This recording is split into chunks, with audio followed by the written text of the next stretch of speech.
Just moments before the judge could speak, Olivia rose from her seat, her blanket falling to the floor. The room went silent. Her voice was quiet, but her words made everyone stop breathing. Eyes locked on her mother, whose calm facade began to crack. And then something no one expected happened right there in court. But what did Olivia reveal? And what truth was so powerful it could change everything? Want to know what happened? Watch until the end and don't miss this story full of emotion and shocking twists. Also, tell us what city you're watching from in the comments. And don't forget to subscribe for more powerful stories like this one. Virginia's knees ached as she climbed the worn stairs to her apartment, grocery bags weighing heavily on her arms. After another long day cleaning offices, all she wanted was to rest her tired bones. The flickering hallway light revealed peeling, paint, and water stains, constant reminders of their humble circumstances. But the moment she opened the door and saw 9-year-old Olivia on their threadbare couch, her heart lifted. The little girl was drawing with worn crayons, a faded crocheted blanket draped over her small legs. That blanket had been with them since Virginia first cradled Olivia as a newborn, a silent witness to countless lullabies and whispered promises of protection. "Look, Grandma," Olivia said proudly, holding up her drawing.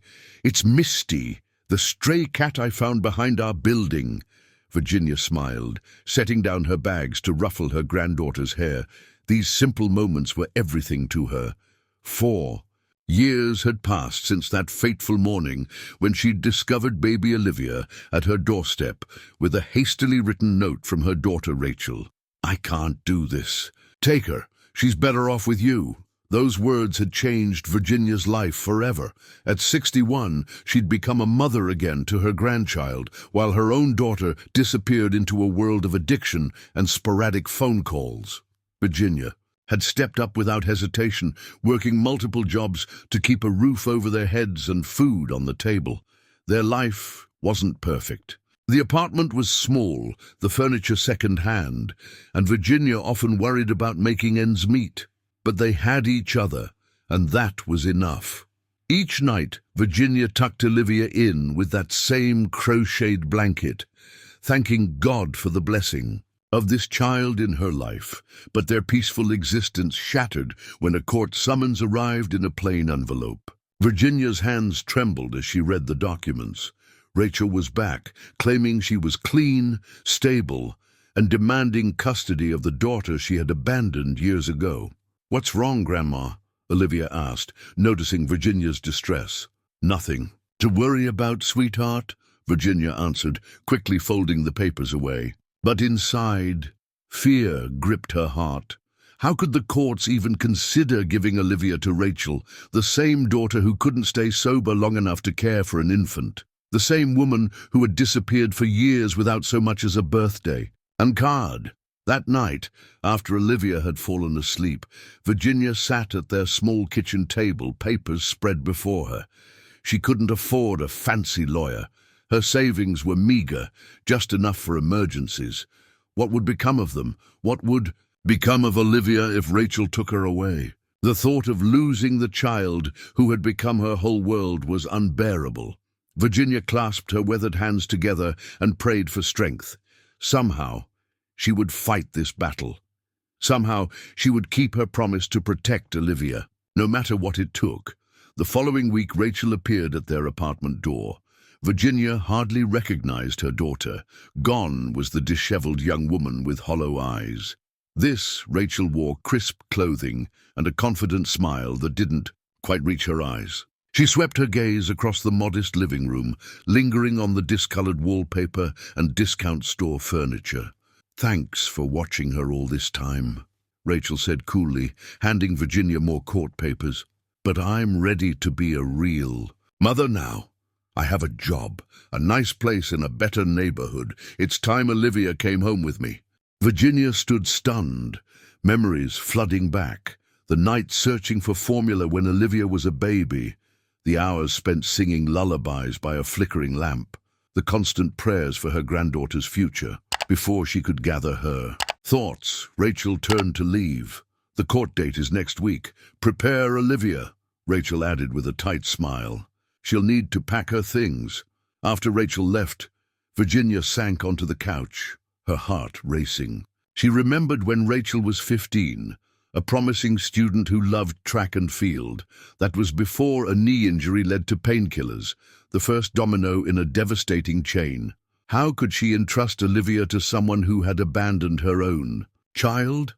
The next afternoon, a social worker named Mr. Clay visited their apartment. He observed the small living space, noting the single bedroom Virginia shared with Olivia, the aging kitchen appliances, and how the crocheted blanket was never far from the child's reach. Virginia answered his questions about her work schedule, how she managed Olivia's homework, and their daily routines. She tried to sound confident, but Mr. Clay's expression remained unreadable as he took notes. Soon, neighbors began sharing concerned whispers. Mrs. Morales from across the hall admitted she'd once heard Olivia crying through the walls. "I was worried," she said apologetically. "I didn't know if something was wrong." Virginia's heart sank. Those tears had come from nightmares Olivia sometimes had about her mother's disappearance. Now they might be twisted into evidence that the child was unhappy in her care. That evening, when Virginia tucked Olivia into bed, the little girl clutched her blanket tightly. "Is it true, Grandma? Do I have to go live with Mom?" Olivia whispered, her voice quivering. Virginia stroked her granddaughter's hair, fighting back tears. "I don't know, sweetheart, but I promise I'll do everything I can to keep you safe." As Olivia drifted to sleep, Virginia remained beside her, watching the gentle rise and fall of the child's chest. Rachel might have youth and resources on her side, but Virginia had something stronger, a grandmother's fierce, unyielding love. Somehow, she would find a way to fight for the child who had become her world. The first court hearing arrived, bringing with it a humid summer morning and a knot of anxiety in Virginia's stomach. She had spent her last savings on a modest navy dress from the thrift store, hoping to make a good impression. Olivia wore her Sunday best, a floral dress Virginia had carefully ironed the night before. Inside the courtroom, Virginia's confidence wavered at the sight of Rachel seated beside, a polished attorney in an expensive suit. When her daughter approached the stand, Rachel described her new life in compelling detail: a steady job at a boutique, involvement in a church group, and a spotless apartment in a safer neighborhood. Her voice trembled with what appeared to be genuine emotion as she spoke of her journey to sobriety and her desire to reconnect with her daughter. "I've made terrible mistakes," Rachel admitted, dabbing at her eyes, "but I've changed. I want to give Olivia the life she deserves, a proper home, better schools, opportunities I know my mother simply cannot provide." The judge listened attentively, nodding as Rachel's attorney presented photographs of a bright, spacious apartment with a room already prepared for Olivia. When Olivia's teacher was called to testify, she reluctantly confirmed that Virginia had missed 2 parent-teacher conferences that year. Virginia wanted to explain she had been covering extra shifts to buy winter clothes for Olivia. But when her turn came to speak, the words tangled in her throat. Without a lawyer to guide her, she struggled to articulate the depth of love and care she provided beyond what showed on paper. "I've always put Olivia first," Virginia said, her voice soft but steady. "We might not have much, but she's never gone without what she truly needs." The judge reviewed the documents before him: Virginia's multiple part-time jobs, the small apartment, her age and health concerns. His expression revealed nothing as he scheduled another hearing in 2 weeks, ordering a home visit from the social worker before then.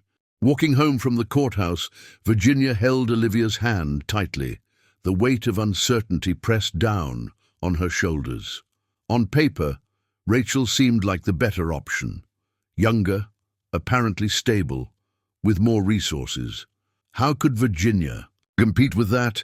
"Are you okay, Grandma?" Olivia asked, looking up with worried eyes. Virginia forced a smile. "Of course, sweetheart. Everything will work out." But that night, after Olivia had fallen asleep, Virginia sat at their kitchen table with a cup of cold tea, her hands trembling slightly. The courtroom had favored Rachel's polished performance over Virginia's genuine but simple testimony. The system seemed designed for people with money and lawyers, not aging grandmothers working multiple jobs. Still, she couldn't give up. Tomorrow, she would visit the community center to see if they offered any legal aid. She would fight with everything she had, because losing Olivia wouldn't just break her heart, it would erase her very reason for living. Mr. Clay arrived for the home visit early the next morning, clipboard in hand and expression unreadable.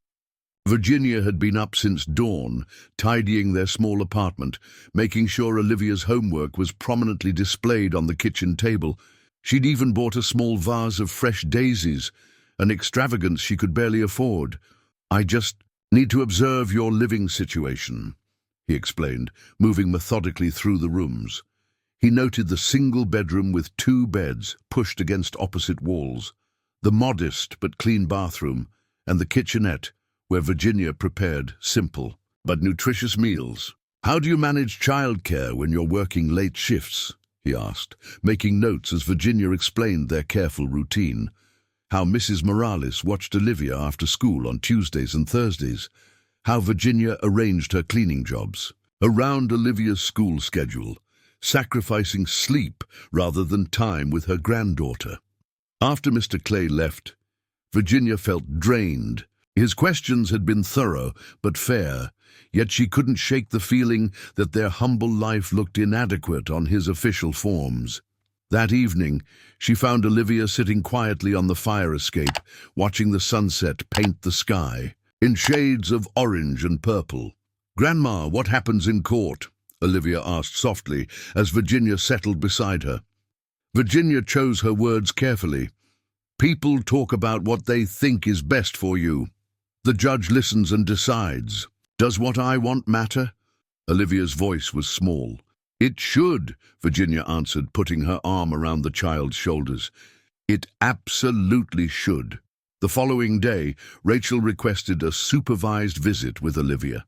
When Virginia picked her up afterward, the child was unusually quiet, clutching a new teddy bear. Throughout dinner, Olivia barely touched her food, her eyes downcast. "That's a nice bear," Virginia commented gently. "Mom bought it for me," Olivia replied. "She bought me lots of things. She said I'll have my own room with a TV if I live with her." Virginia's heart sank, but she kept her voice steady. "That sounds nice. Did you have a good time?" Olivia shrugged, fidgeting with her napkin. "She took a lot of pictures of us smiling. She said they're for the judge." That night, Virginia called the community center and was referred to a pro bono legal clinic. The young attorney who agreed to meet with her was kind but brutally honest about their chances. "Courts generally favor biological parents," she explained. "Unless you can prove she's unfit or would endanger the child, they typically prioritize reunification." "But she abandoned Olivia," Virginia protested. "She left a baby on my doorstep." The attorney nodded sympathetically. "And then sought treatment and appears to have turned her life around. That's the narrative the court is seeing." Virginia felt the walls closing in. With each passing day, the possibility of losing Olivia became more real, more terrifying.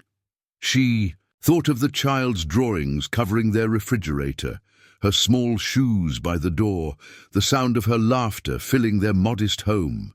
How could she bear to lose all that? Days passed with growing tension in the small apartment. Virginia noticed subtle changes in Olivia, the way she fell silent whenever Rachel's name was mentioned, how she clung more tightly to her crocheted blanket at night. After each supervised visit, the child returned more withdrawn, often refusing to discuss what had happened.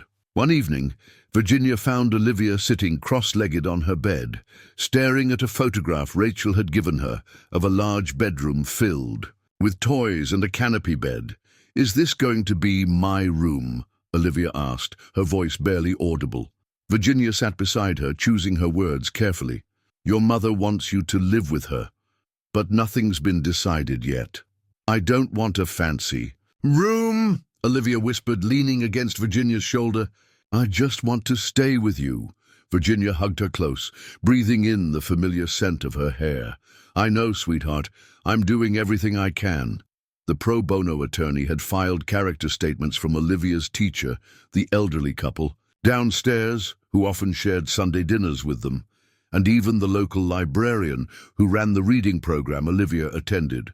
But Rachel's lawyer countered with impressive references from her employer, her substance abuse counselor, and her pastor. On paper, Rachel's rehabilitation seemed complete and convincing. As the second court date approached, Virginia received a concerning call from Mrs. Morales. "I saw Rachel yesterday," the neighbor said hesitantly. "She was arguing with someone. In a car outside your building. She seemed different than how she appears in court." Virginia's pulse quickened. Different how? Angry, almost frantic. And when she noticed me watching, she transformed instantly, smiled and waved like nothing had happened. This small revelation sparked hope that perhaps Rachel's polished facade might not be as solid as it appeared. Virginia relayed this information to her attorney, who promised to investigate but cautioned against raising unfounded accusations. The night before the second hearing, Olivia couldn't sleep. Virginia found her in the kitchen at midnight, the crocheted blanket wrapped around her shoulders like a cape, tears streaming down her face. "What if the judge makes me go with her?" she asked, her small body trembling. "What if I never see you again?" Virginia gathered the child in her arms, rocking her gently as she had done when Olivia was a baby. "Listen to me," she said softly. "No matter what happens in that courtroom, you will always be my girl, and I will always find a way to be there for you." But as she held her granddaughter, Virginia fought her own rising panic. Rachel had money, youth, and a convincing redemption story. Virginia had only her love and a lifetime of sacrifice that couldn't be easily quantified in legal documents. Tomorrow would determine everything. As Olivia finally drifted to sleep in her arms, Virginia whispered a desperate prayer that somehow, against the odds, truth would prevail. Morning arrived with grey skies, threatening rain, matching Virginia's somber mood as she helped Olivia dress. And for court, the child insisted on bringing her crocheted blanket, folding it carefully into her backpack despite the warm weather. "It makes me brave," she explained simply. At the courthouse, Rachel waited in a tailored blue dress, her hair styled perfectly. She offered Virginia a tight smile before focusing her attention on Olivia, bending down to the child's level. "Remember everything we talked about," she said quietly, straightening Olivia's collar. Virginia noticed how her granddaughter stiffened. At the touch, eyes downcast. Inside the courtroom, Mr. Clay presented his final assessment. "The child appears well cared for in her grandmother's home," he acknowledged. "But Ms. Barnes has demonstrated remarkable progress. She's maintained sobriety for 18 months, secured stable employment, and created an appropriate living environment for her daughter." Virginia's attorney did her best, highlighting the consistent care Virginia had provided, the community support they enjoyed, and most importantly, the stable emotional bond between grandmother and child. But when Rachel's pastor testified about her transformation and dedication to rebuilding her life, the judge nodded approvingly. "Second chances are fundamental to our beliefs," the pastor declared. "Rachel has earned hers through hard work and genuine change." During a brief recess, Virginia found Olivia sitting alone in the hallway, clutching her blanket. The child's face was pale, her eyes wide with fear. "Grandma," she whispered urgently, "I need to tell you something important." Before she could continue, Rachel appeared, hand outstretched. "Come on, Olivia. I want you to meet some friends who came to support us." Virginia watched helplessly as Rachel led Olivia away, the child glancing back over her shoulder with unmistakable distress in her eyes. What had she wanted to say? The question tormented Virginia as they returned to the courtroom. The judge reviewed the final documents, his expression grave. "I'll hear closing statements, then render my decision," he announced. "This court takes the welfare of the child as its paramount concern." Rachel's attorney spoke eloquently about family reunification, second chances, and the bright future awaiting Olivia with her rehabilitated mother. Virginia's lawyer emphasized consistency, proven care, and the trauma of another disruption in the child's life. As the judge prepared to announce his decision, Virginia caught sight of Olivia, seated beside a court counselor. The little girl was visibly trembling, her knuckles white as she gripped the edge of her crocheted blanket. In that moment, Virginia realized with crushing clarity that she might be seeing her granddaughter for the last time as her guardian. The judge cleared his throat. "Having considered all evidence and testimony in this matter of custody regarding Olivia Barnes, I am prepared to rule that what happened next would change everything." Suddenly, Olivia stood up. The blanket slipped from her shoulders, pooling at her feet as she stepped forward. The entire courtroom fell silent, all eyes turning to the small figure approaching the judge's bench. "Your Honor," she began, her voice trembling but clear, "I need to tell you something important." The judge blinked in surprise, but nodded. "Go ahead, young lady." Rachel half rose from her seat, alarm flashing across her face. Her attorney placed a restraining hand on her arm. "My mom told me to lie to you," Olivia continued, her words ringing through the hushed courtroom. "She made me practice what to say. She said I had to tell you I wanted to live with her or I'd be sorry." A murmur rippled through the spectators. The judge leaned forward, his expression serious. "Every time I visit her, she's different when no one else is around," Olivia said, her voice gaining strength. "She gets angry if I mention Grandma. Last time she—" Olivia hesitated, glancing fearfully at Rachel before continuing. "Last time, she shook me really hard because I asked when I could go home." Rachel shot to her feet. "She's lying. Virginia put her up to this." "Order," the judge commanded sharply, banging his gavel. He turned back to Olivia. "Is there anything else you want to tell the court?" Olivia nodded, tears now streaming down her face. "I saw her take pills from her purse when she thought I wasn't looking, and there was a man who came to the apartment during our visit. They argued about money he said she owed him." The courtroom erupted. Rachel's face contorted with rage as she lunged toward the exit. Court officers moved quickly to block her path, but she shoved past them, knocking over a chair in her haste. Her attorney called after her in confusion as she disappeared through the heavy doors. In the chaos that followed, Virginia rushed to Olivia, wrapping her arms around the trembling child. Tears flowed freely between them as they clung to each. "You were so brave," Virginia whispered, stroking Olivia's hair. "So brave to tell the truth." The judge called for order, his expression grave. "In light of these developments, this court will order an immediate investigation into these allegations. Meanwhile, custody will remain with Virginia Barnes pending further hearings."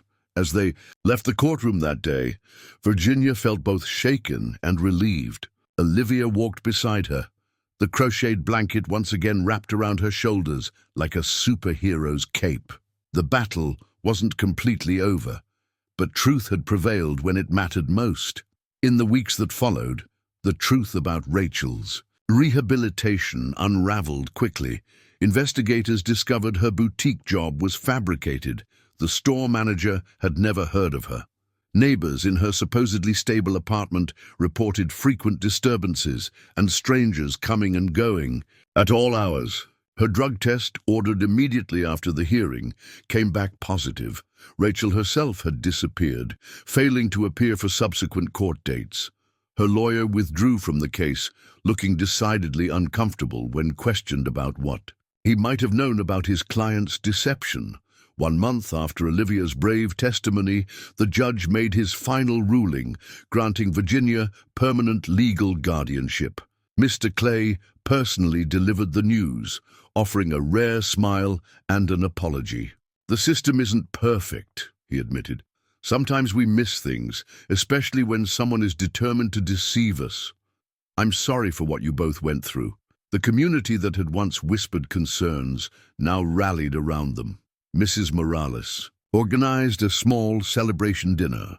The pro bono attorney connected Virginia with a senior support program that provided additional resources. Even Olivia's teacher visited, bringing books and an offer to help with homework whenever needed. Life gradually returned to normal, their humble, loving normal.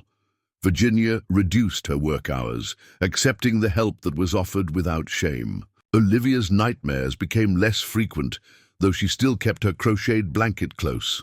One evening, as twilight painted their small living room in soft hues, Olivia sat beside Virginia on the couch. A storybook opened between them. "Grandma," she said suddenly, looking up with serious eyes, "are you proud of me for telling the truth?" Virginia cupped her granddaughter's face gently. "More proud than I have words to say, sweetheart. You showed courage many grown-ups don't have." Olivia smiled, leaning against Virginia's shoulder. "I was really scared, but then I remembered how you always told me that truth matters most, and I knew I had to be brave like you." Virginia's eyes misted as she held Olivia close. In their modest apartment, with its worn furniture and simple comforts, they had something many wealthier homes lacked: absolute trust and unwavering love. Outside, rain began to fall softly against the windows. Virginia pulled the crocheted blanket around them both as they returned to their storybook. Tomorrow would bring its own challenges, but they would face them together, grandmother and granddaughter, bound by truth and love that no court could ever sever.